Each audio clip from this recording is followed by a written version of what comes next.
Градоначалникот на Кочани Владко Грозданов подпиша договор за изградба на дом за стари лица, проект вреден над 4 милиони евра. Договорот е подпишан со компанијата изведувач Фишер Тихи од Куманово, која ќе ги реализира подготвителните, земјените, бетонските, браварските или марските зафати. Во изградбата ќе се вклучи и Стентон градба од Битола, задолжена за зидарски, фасадерски, изолациони, армирачки, столарски и керамички работи, како и други активности предвидени со договорот. Во разговор со изведувачите се надеваме дека до крајот на годината, бидејќи нашата интенција е што поинтензивно и побрзо да ја завршат работата, се надеваме дека до крајот на годината би дошле до ниво на карабина.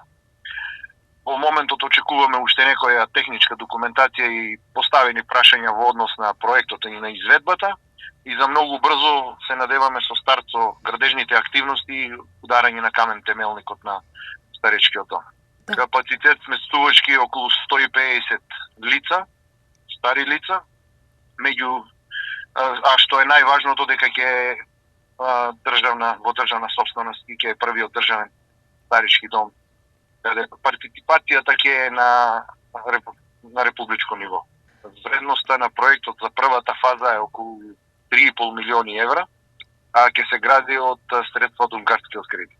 Покрај сместувачките капацитети ќе бидат обезбедени простории за медицинска нега, рекреација и социјални активности, а во функционирањето ќе се користат и геотермални води. Домот ќе биде во државна собственост и се очекува да понуди поддостапни цени во споредба со приватните установи. Финансирањето на проектот е обезбедено преку унгарски кредит. Освен во Кочани, домови за стари лица ќе се градат и во Пробиштип и Штип, каде во финална фаза е легализацијата на објектот, кој за таа намена е во фаза карабин и изграден пред 10 години, но поради правни недоследности изградбата е стопирана. Во источниот регион, единствен дом за стари лица кој е функционален е во Берово.